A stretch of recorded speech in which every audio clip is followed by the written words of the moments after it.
Assalamualaikum warahmatullahi wabarakatuh. Bismillahirrahmanirrahim. Alhamdulillahirabbil alamin. Wa bihi nasta'in wa la umuri dunya waddin. Wassalatu wassalamu ala Rasulillah ajmain amma ba'd. Laqad qala Allah ta'ala fi kitabihil karim. A'udzu billahi minasyaitonir rajim. Bismillahirrahmanirrahim. Anfiqu min thayyibati ma kasabtum. Sadaqallahul azim wa sadaqa Rasul Karim. Bapak Ibu jamaah salat subuh yang dimuliakan Allah, mengawali pertemuan kita pada pagi hari ini, marilah kita ungkapkan syukur kita kepada Allah Subhanahu wa taala atas segala nikmat dan karunia-Nya. Alhamdulillah kita bisa mengawali aktivitas hari ini dengan sama-sama melaksanakan salat subuh berjamaah. Tentu yang menjadi harapan, menjadi doa kita, semoga seluruh ibadah yang kita laksanakan di bulan Ramadan tahun ini semuanya dicatat Allah sebagai amal soleh yang akan mengantarkan keridhaannya fid dini wad dunya wal akhirah. Amin amin ya rabbal alamin. Salawat salam semoga senantiasa dilimpahkan kepada baginda Nabi Muhammad sallallahu alaihi wasallam beserta para keluarga, para sahabat dan seluruh umatnya sampai akhir zaman. Bapak Ibu jamaah Masjid Raya Cinere yang dimuliakan Allah, tidak terasa sekarang ini kita berada di 10 hari terakhir bulan Ramadan.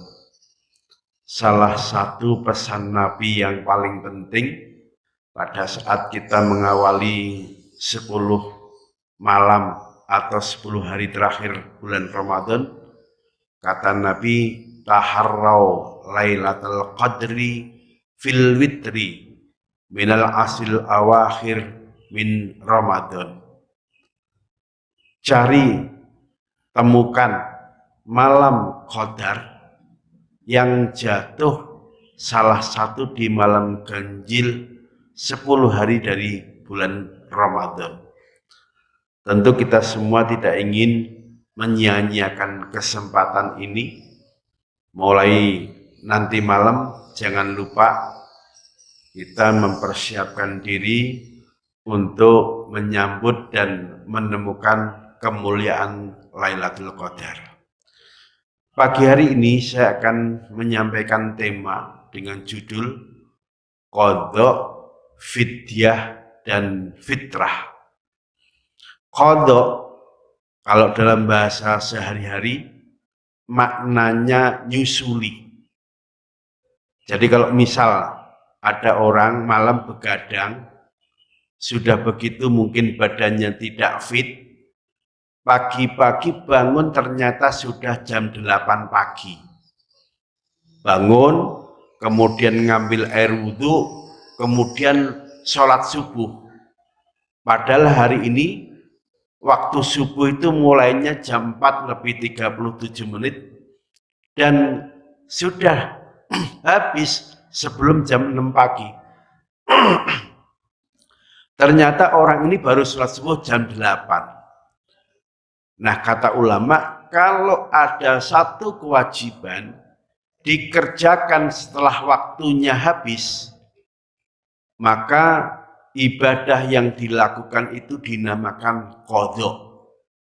Kalau bahasa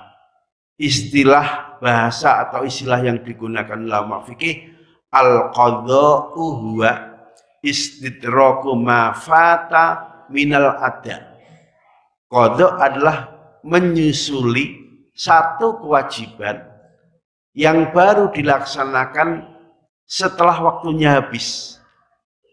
Jadi kalau misalnya ada orang malam begadang, tidurnya kemalaman, bangun kesiangan, sholat subuh baru dikerjakan jam 8 atau jam 9 pagi, itu namanya qadha.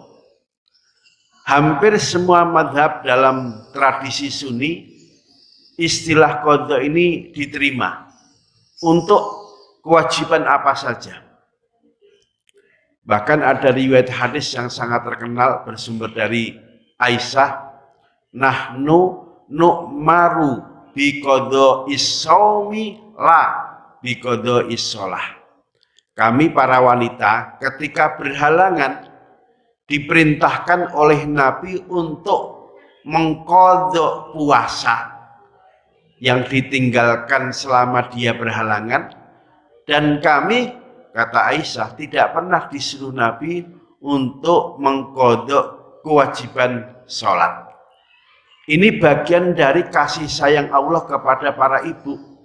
Sebab kalau ibadah sholat ketika ditinggal karena menstruasi juga harus diqadha'i, kasihan itu ibu-ibu. Apalagi kalau dormennya cukup panjang, cukup lama. Meskipun rata-rata halangan itu dialami ibu-ibu rutin tiap bulan sekitar 6 atau 7 hari. Jadi istilah qadha artinya melaksanakan suatu kewajiban yang waktunya sudah lewat. Jadi kalau ikut mazhab 4, Hanafi, Maliki, Syafi'i, dan Hambali, qadha ini berlaku bagi seluruh kewajiban. Artinya, kalau ada orang kaya bulan lalu dia belum bayar zakat, maka tahun berikutnya orang itu dituntut untuk bayari zakat yang kemarin belum dikerjakan. Kok sampai orang itu tidak mau mengqadha'i, maka di hadapan Allah orang itu masih dianggap hutang. Istilah qadha ini yang tidak mau pakai umumnya ulama Salafi Wahabi. Kata mereka kalau orang sholat subuh waktunya sudah lewat, ya sudah, di mata Allah orang itu langsung dihukumi berdosa. Nggak ada tawar-menawar kemudian sholat subuhnya dikerjakan jam 9 pagi. Begitu bangunnya kesiangan langsung ditulis di langit orang itu berdosa karena ninggalin subuh. Itu versi mereka. Kalau ulama-ulama dalam madhab Sunni relatif masih memberikan toleransi asal orang itu mau membayar kewajiban yang belum dilaksanakan dalam batas waktunya, masih ada peluang Allah memaafkan dosa-dosanya.